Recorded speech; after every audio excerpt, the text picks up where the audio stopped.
अमित शाह विजय वर्गीय ಬೆವರಿಳಿಸಿದ ಪತ್ರಕರ್ತರು. तुम बंगाल की चिंता करो भैया, मेरी पार्टी की क्यों चिंता कर रहे हो? अरे सुनिए ना, सुनिए, समझ गया मैं आपका सवाल. चलिए धन्यवाद. अब सवाल फैब्रिकेट हो रहे हैं. ಪತ್ರಕರ್ತರ ಪ್ರಶ್ನೆಗೆ ಉದ್ದಟ ಉತ್ತರವನ್ನ ನೀಡಿದ ಅಮಿತ್ ಶಾ ವಿಜಯವರ್ಗೀಯ. ಈ ವಿಡಿಯೋ ವೈರಲ್ ಆಗಿದ್ದೆ ಯಾಕೆ? ಈ ವಿಡಿಯೋ ನೋಡಿ. ನಮಸ್ಕಾರ, ಈ ದಿನ.comಗೆ ಸ್ವಾಗತ. ನಾನು ಸಪನ. ಬಿಜೆಪಿ ಆಡಳಿತದಲ್ಲಿ ಭಾರತದ ಬಹುತೇಕ ಮಾಧ್ಯಮಗಳು ಬಿಜೆಪಿಯ ಸಾಕು ನಾಯಿಯಂತೆ ವರ್ತಿಸ್ತಾ ಇದ್ದಾವೆ. ತಮ್ಮ ಕರ್ತವ್ಯ ಸ್ವಾತಂತ್ರ್ಯವನ್ನ ಮರೆತು ಮೋದಿ ಈ ಬಿಜೆಪಿಯ ಹೊಗಳೋ ಭಟ್ಟರಾಗಿದ್ದಾರೆ. ಬಿಜೆಪಿ ಆಡಳಿತವನ್ನ ಪ್ರಶ್ನಿಸುವ ಮಾಧ್ಯಮಗಳ ಮೇಲೆ ನಾನಾ ರೀತಿಯಲ್ಲಿ ಒತ್ತಡ ಮತ್ತು ಸೆನ್ಸಾರ್ಶಿಪ್ ಹೆಸರಿನ ದಮನಗಳು ನಡೀತಾ ಇದೆ. ಇಂತಹ ಸಂದರ್ಭದಲ್ಲಿ ಎರಡು ಘಟನೆಗಳು ಪತ್ರಿಕಾ ಸ್ವಾತಂತ್ರ್ಯ ಮತ್ತು ಪತ್ರಿಕೋದ್ಯಮದ ದಿಟ್ಟತನಕ್ಕೆ ಸಾಕ್ಷಿಯಾಗಿದೆ. ಕೋಲ್ಕತ್ತಾದಲ್ಲಿ ಕೇಂದ್ರ ಗೃಹ ಸಚಿವ ಅಮಿತ್ ಶಾ ಮತ್ತು ಮಧ್ಯಪ್ರದೇಶದ ಭೋಪಾಲ್ನಲ್ಲಿ ಬಿಜೆಪಿ ನಾಯಕ ಸಚಿವ ಕೈಲಾಶ್ ವಿಜಯವರ್ಗೀಯ ಅವರನ್ನ ಪತ್ರಕರ್ತರು ತೀಕ್ಷ್ಣವಾಗಿ ಪ್ರಶ್ನೆ ಮಾಡಿದ್ದಾರೆ. ಅವರ ಪ್ರಶ್ನೆಗೆ ಉತ್ತರಿಸೋದಕ್ಕೆ ಆಗದೆ ಬಿಜೆಪಿ ನಾಯಕರು ತೇಲಿಸಿದ ಉತ್ತರವನ್ನ ಕೊಟ್ಟು ನುಣುಚಿಕೊಂಡಿದ್ದಾರೆ. ಪತ್ರಕರ್ತರ ಪ್ರಶ್ನೆ ಮತ್ತು ಧೈರ್ಯಕ್ಕೆ ಸಾಮಾಜಿಕ ಜಾಲತಾಣದಲ್ಲಿ ಭರಪೂರ ಮೆಚ್ಚುಗೆ ವ್ಯಕ್ತ ಆಗ್ತಾ ಇದೆ. ಡಿಸೆಂಬರ್ 30ರಂದು ಪಶ್ಚಿಮ ಬಂಗಾಳದ ಕೋಲ್ಕತ್ತಾದ ಬಿಜೆಪಿ ಕಚೇರಿಯಲ್ಲಿ ಅಮಿತ್ ಶಾ ಸುದ್ದಿಗೋಷ್ಠಿಯನ್ನ ನಡೆಸಿದ್ರು. ಬಂಗಾಳ ಮುಖ್ಯಮಂತ್ರಿ ಮಮತಾ ಬ್ಯಾನರ್ಜಿ ನೇತೃತ್ವದ ಸರ್ಕಾರದ ವಿರುದ್ಧ ಭ್ರಷ್ಟಾಚಾರ, ಮಹಿಳೆಯರ ಸುರಕ್ಷತೆ ಇತ್ಯಾದಿಗಳ ಕುರಿತು ವಾಗ್ದಾಳಿಯನ್ನ ನಡೆಸಿದ್ರು.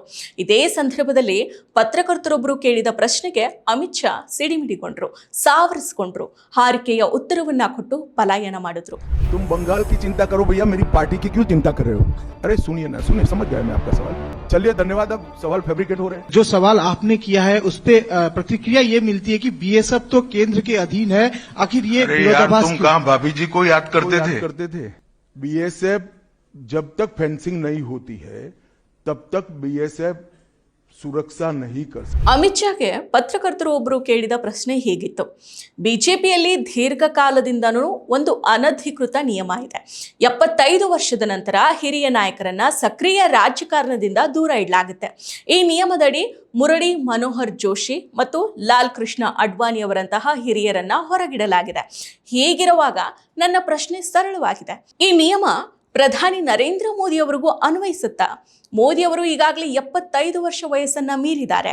ಈ ಪ್ರಶ್ನೆ ಬಿಜೆಪಿಯ ನಿವೃತ್ತಿ ನಿಯಮವನ್ನ ನೇರವಾಗಿ ಟೀಕೆ ಮಾಡಿದೆ. ಮೋದಿಯವರ ಅಧಿಕಾರ ಮತ್ತು ಭವಿಷ್ಯವನ್ನ ಕೆದಕಿದೆ. ಬಿಜೆಪಿಯ ಆಂತರಿಕ ನೀತಿಗಳಿಗೆ ಸವಾಲನ್ನ ಎಸೆದಿದೆ. ಪತ್ರಕರ್ತರ ಈ ಪ್ರಶ್ನೆಗೆ ಅಮಿತ್ ಶಾ ತಬ್ಬಿಬ್ಬಾಗಿದ್ದಾರೆ. ಆದರೂ ಕೂಡ ನೇರ ಉತ್ತರವನ್ನ ನೀಡದೆ ವಿಷಯವನ್ನ ಡೈವರ್ಟ್ ಮಾಡೋದಕ್ಕೆ ಪ್ರಯತ್ನ ಪಟ್ಟಿದ್ದಾರೆ. ನೀವು ನಮ್ಮ ಪಕ್ಷದ ಕುರಿತು ಯಾಕೆ ಚಿಂತೆ ಮಾಡ್ತೀರಿ? ನೀವು ಬಂಗಾಳದ ಬಗ್ಗೆ ಚಿಂತೆ ಮಾಡಿ ಅಂತ ಹೇಳಿ ಪತ್ರಿಕಾಗೋಷ್ಠಿಯನ್ನ ಅರ್ಧಕ್ಕೆ ಮೊಟಕುಗೊಳಿಸಿ ಹೊರ ನಡೆದಿದ್ದಾರೆ. तुम बंगाल की चिंता करो भैया, मेरी पार्टी की क्यों चिंता कर रहे हो? अरे सुनिए ना, सुनिए, समझ गया मैं आपका सवाल. चलिए धन्यवाद. अब सवाल फैब्रिकेट हो रहे हैं. ಹಾಗೇನೆ ಮಧ್ಯಪ್ರದೇಶದ ಇಂದೋರ್ನ ಭಾಗೀಪುರದಲ್ಲಿರೋ ಕಲುಷಿತ ನೀರಿನಿಂದ ಹಲವರು ಸಾವನ್ನಪ್ಪಿರೋ ವಿಚಾರವಾಗಿ ಪತ್ರಕರ್ತರೊಬ್ಬರು ಅಲ್ಲಿನ ಸಚಿವ ಇಂದೋರ್ ಶಾಸಕ ಕೈಲಾಶ್ ವಿಜಯವರ್ಗೀಯ ಅವರನ್ನ ನೇರವಾಗಿ ಪ್ರಶ್ನೆ ಮಾಡಿದ್ದಾರೆ. ಪತ್ರಕರ್ತರ ಪ್ರಶ್ನೆ ಹೀಗಿತ್ತು: ಭಾಗೀಪುರದಲ್ಲಿರೋ ಕಲುಷಿತ ನೀರು ಕುಡಿದು 15 ಮಂದಿ ಮೃತಪಟ್ಟಿದ್ದಾರೆ. ನೂರಾರು ಜನರು ಅಸ್ವಸ್ಥಗೊಂಡಿದ್ದಾರೆ. ಈ ಘಟನೆಗೆ ನಗರಾಡಳಿತ ಸಚಿವರು, ಜಲ ಸಂಪನ್ಮೂಲ ಸಚಿವರು, ಸ್ಥಳೀಯ ಶಾಸಕರು ಜವಾಬ್ದಾರಿ ಅಲ್ವಾ? ಸಚಿವರು ಮತ್ತು ಹಿರಿಯ ಅಧಿಕಾರಿಗಳ ವಿರುದ್ಧ ಯಾಕೆ ಕ್ರಮವನ್ನ ಕೈಗೊಳ್ಳೋದಿಲ್ಲ? ಕೇವಲ ಕಿರಿಯ ಸಿಬ್ಬಂದಿಗಳ ವಿರುದ್ಧ ಮಾತ್ರನೇ ಕ್ರಮವನ್ನ ಕೈಗೊಳ್ಳೋದಕ್ಕೆ ಚರ್ಚೆ ಮಾಡ್ತಾ ಇರೋದು ಸರಿನಾ? ಆಸ್ಪತ್ರೆಗೆ ದಾಖಲಾದ ರೋಗಿಗಳ ಕುಟುಂಬಗಳಿಗೆ ಇನ್ನೂ ಕೂಡ ವೈದ್ಯಕೀಯ ವೆಚ್ಚದ ಮರುಪಾವತಿ ದೊರೆತಿಲ್ಲ.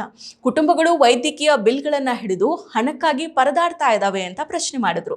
ಇದರಿಂದ ಕೋಪಗೊಂಡ ವಿಜಯವರ್ಗೀಯ ಪತ್ರಕರ್ತರಿಗೆ ನಿಂದನಾತ್ಮಕ ಭಾಷೆಯಲ್ಲಿ ಉತ್ತರಿಸಿದ್ರು. ಅದನ್ನ ಬಿಡಿ, ಇಂತಹ ನಾನ್ಸೆನ್ಸ್ ಪ್ರಶ್ನೆಗಳನ್ನ ಕೇಳಬೇಡಿ. ಇಂತಹ ಪ್ರಶ್ನೆಗಳನ್ನ ಕೇಳೋದಕ್ಕೆ ನಿಮ್ಮನ್ನ ಕಳಿಸಿದವ್ರು ಯಾರು ಅಂತ ಕೇಳಿದ್ದಾರೆ. ಆದಾಗ್ಯೂ ಸ್ವಲ್ಪ ಸಮಯದ ಬಳಿಕ ಎಕ್ಸ್ನಲ್ಲಿ ತಮ್ಮ ಮಾತುಗಳಿಗೆ ವಿಷಾದವನ್ನ ವ್ಯಕ್ತಪಡಿಸಿರೋ ವಿಜಯವರ್ಗೀಯ ಅವರು, ಕಳೆದ 2 ದಿನಗಳಿಂದ ನಾನು ಮತ್ತು ನನ್ನ ತಂಡ ಪೀಡಿತ ಪ್ರದೇಶದ ಪರಿಸ್ಥಿತಿಯನ್ನ ಸುಧಾರಿಸುವುದಕ್ಕೆ ನಿರಂತರವಾಗಿ ನಿದ್ರೆ ಇಲ್ಲದೆ ಕೆಲಸ ಮಾಡ್ತಾ ಇದ್ವಿ. ನನ್ನ ಜನರು ಕಲುಷಿತ ನೀರಿನಿಂದ ಬಳಲ್ತಾ ಇದ್ದಾರೆ ಮತ್ತು ಕೆಲವರು ನನ್ನನ್ನ ಅಗಲಿದ್ದಾರೆ. ಈ ದುಃಖದ ಸ್ಥಿತಿಯಲ್ಲಿ ಮಾಧ್ಯಮದ ಪ್ರಶ್ನೆಗೆ ಉತ್ತರಿಸುವಾಗ ನನ್ನ ಮಾತುಗಳು ತಪ್ಪಾದ ರೀತಿಯಲ್ಲಿದ್ವು. ಇದಕ್ಕಾಗಿ ನಾನು ವಿಷಾದವನ್ನ ವ್ಯಕ್ತಪಡಿಸ್ತೀನಿ. ಆದ್ರೆ ನನ್ನ ಜನರು ಸಂಪೂರ್ಣವಾಗಿ ಸುರಕ್ಷಿತ ಮತ್ತು ಆರೋಗ್ಯವಂತರಾಗುವವರೆಗೂ ನಾನು ವಿರಮಿಸೋದಿಲ್ಲ ಅಂತ ಹೇಳಿದ್ದಾರೆ. बहुत सारे लोगों को अभी तक जो रिफंड की बात कही गई थी वो भी नहीं मिला, पीने के पानी की ठीक से व्यवस्था छोड़ो यार, तुम फोकट प्रश्न मत पूछो नहीं, यार। फोकट नहीं, ये तो मैं तो वहाँ होकर आया हूँ। क्या क्या क्या घंटा हो गया है तुम बात कैलाश ये बात ठीक से कीजिए, नहीं शब्दों का चयन ठीक करिए। कैलाश जी आप ढंग से बात नहीं कर रहे हैं, नहीं आप ये क्या शब्द होता है कि घंटा घंटा क्या शब्द होता है? ಈ ಎರಡೂ ಘಟನೆಗಳು ಬಿಜೆಪಿ ನಾಯಕರ ಮುಂದೆ ದಿಟ್ಟತೆಯಿಂದ ಪ್ರಶ್ನೆಗಳನ್ನ ಕೇಳಿದ ಪತ್ರಕರ್ತರ ಧೈರ್ಯವನ್ನ ತೋರಿಸಿದೆ.